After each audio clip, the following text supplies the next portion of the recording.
Como ya hemos visto anteriormente, dentro de las biomoléculas también existen aquellos compuestos llamados hidratos de carbono.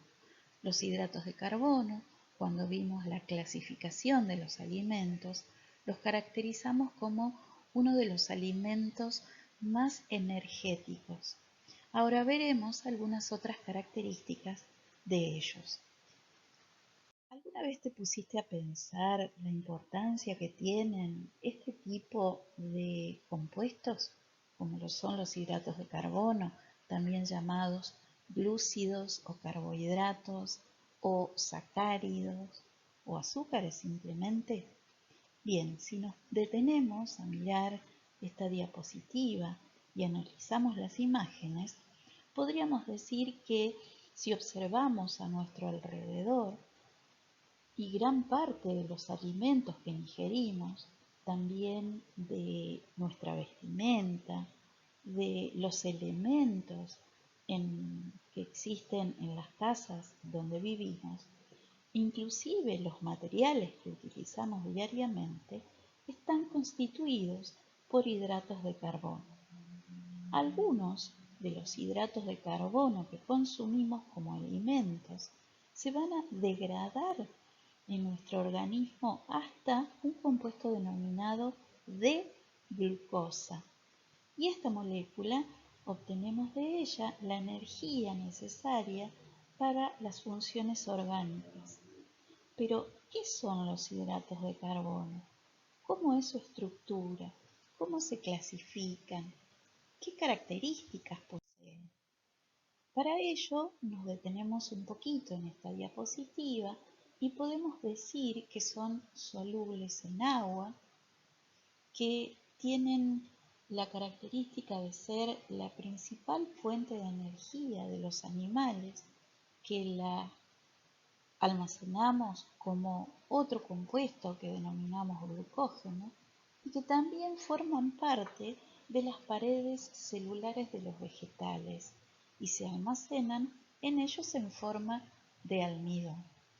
Por lo tanto, las tres funciones principales que tienen los hidratos de carbono es que son fuente de energía, que se van a almacenar, por lo tanto representan una reserva energética para nuestro cuerpo y que también tienen esa función estructural en los vegetales. Ahora bien, los hidratos de carbono podemos decir que son polialcoholes, que están formados por átomos de carbono, hidrógeno y oxígeno en una proporción como se los muestra en la fórmula, que se denomina fórmula general, que es carbono N y entre paréntesis va la molécula de agua que también tiene un subíndice N. Esto no significa que los carbonos estén unidos a moléculas de agua, simplemente es una relación de proporción. En general, la letra N, ese subíndice, siempre va a ser mayor o igual a 3. Esta relación entonces me dice cuál es la proporción de cada uno de esos átomos que componen los carbohidratos van a formar la molécula de un determinado azúcar. Aquí tenemos uno de los ejemplos, que es la glucosa. Fíjense que la puedo escribir de dos formas distintas.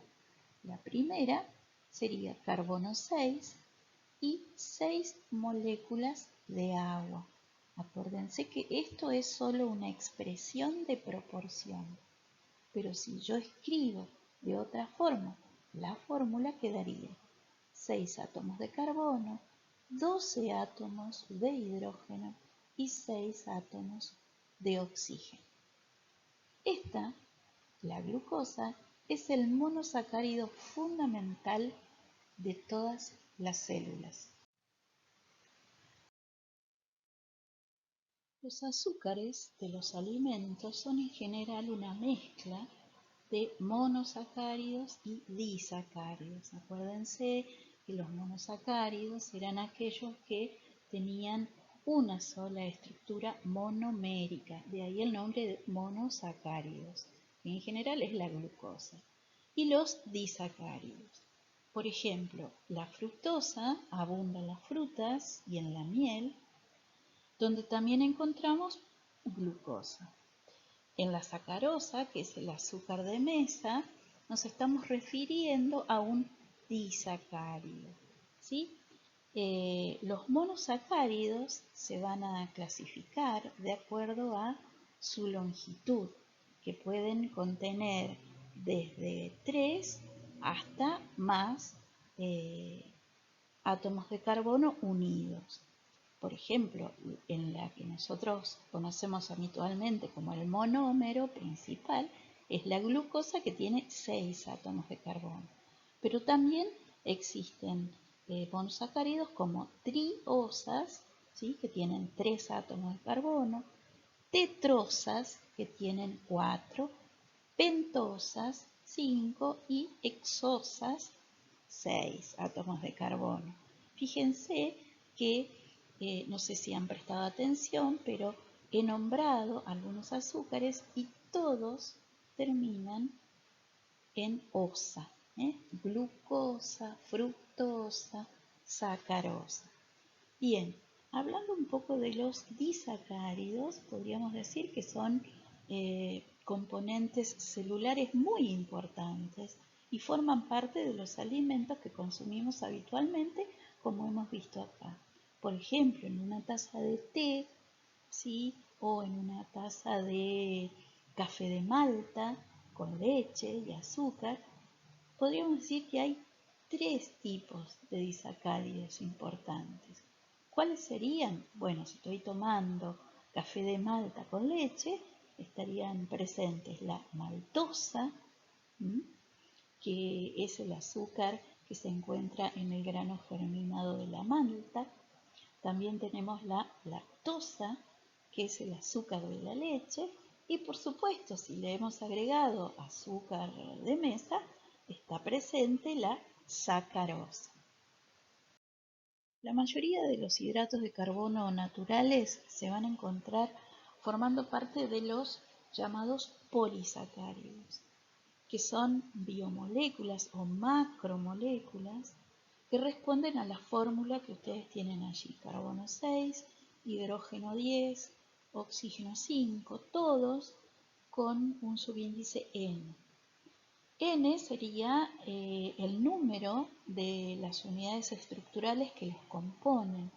Acuérdense que esas unidades estructurales las vimos en unas diapositivas anteriores, que vendrían a ser lo que nosotros llamamos los monosacáridos, ¿sí? Los polisacáridos tienen una característica, que es que no presentan un sabor dulce. Tampoco son solubles en agua fría, pero sí lo son en agua caliente. Y por último, podemos decir que todos ellos derivan de reacciones químicas que se denominan de polimerización.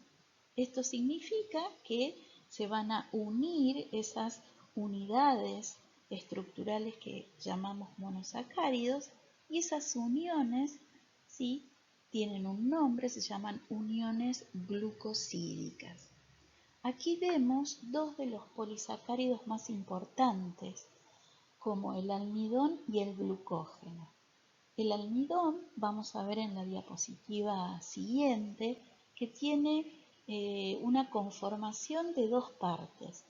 Una parte, que se denomina amilosa, es una cadena de glucosas que no se ramifican, y otra de las partes, que está bien diferenciada de la primera, se denomina amilopectina, y sí presenta esa cadena de glucosas, pero que está muy ramificada.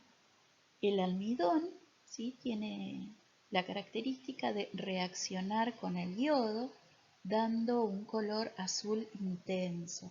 Ustedes lo van a poder observar en el trabajo práctico que les hemos propuesto. Entonces, vamos al otro polisacárido, que es el glucógeno. que es un polisacárido de reserva, ¿sí? Es la reserva más importante de las células de los animales y tiene, bueno, muchas ramificaciones como el almidón. Yo les había dicho, creo que anteriormente, que abunda en el hígado y en el músculo esquelético. Acá entonces tenemos las estructuras simplificadas, por supuesto, de los principales polisacáridos, como son el almidón, la celulosa y el glucógeno. El almidón, como dijimos anteriormente, en su molécula tenía dos partes bien diferenciadas, la amilosa, que era una cadena de glucosas sin ramificaciones, y la amilopectina, que vendría a ser, yo la voy a remarcar, esta parte es la cadena de la glucosa, que luego, ¿sí?, puede llegar a tener, y tiene, de hecho, ramificaciones que serían estas que marqué en rojo. Estas dos partes de la molécula del almidón están unidas, ¿sí?, conformando una sola molécula. Bien, después tenemos la molécula o la estructura, perdón, del glucógeno. Si nosotros observamos esta estructura simplificada, vamos a ver una especie de espiral que voy a tratar de marcar, que es esta, similar a la cadena que tenía la amilopectina. ¿Y por qué digo similar? Porque posee, ¿sí?, a lo largo de esa espiral, estas ramificaciones que estoy marcando en rojo, ¿sí?, que son muy parecidas a las ramificaciones que tenía la amilopectina. Entonces esa sería la estructura del glucógeno. Y por último vamos a tener la estructura de la celulosa, que se encuentra en las paredes celulares de las plantas y en todos los tejidos vegetales leñosos, y constituye gran parte de la masa de la madera, ¿sí? También existe otro polisacárido que yo no puse aquí, que se llama quitina, que forma parte del exoesqueleto de una especie de, se llaman así, artrópodos, que nosotros, bueno, conocemos comúnmente como cascarudos, ¿sí? Esa capa que tienen los cascarudos, que es bastante rígida y resistente, está formada por un polisacárido que se llama quitina. Bien, ¿qué tiene que ver la quitina con lo que estoy diciendo ahora? Bueno, la quitina, al igual que la celulosa, que es la que vemos acá, se va a disponer, ¿sí?, en como cadenas rectas y extendidas, como vemos acá, ¿sí? Estas cadenas que se forman así, como en capas, rectas y extendidas, y se van a poder formar muchas capas y se unen mediante unos enlaces que se llaman, que luego los vamos a ver, que se llaman puentes de hidrógeno, y esto le da esa parte de estabilidad y resistencia que tienen las plantas, ¿sí?, porque forman estructuras fibrosas, que son estas que nosotros vemos acá, ¿sí? Muy bien, entonces hasta aquí hemos visto algunas de las características, de las funciones, de los lugares en donde podemos encontrar los distintos azúcares, o también llamados glúcidos o sacáridos. Ahora les toca el turno a ustedes de realizar el trabajo práctico que les he dejado en el Classroom en la parte de sección de tareas. Muy bien, muchas gracias.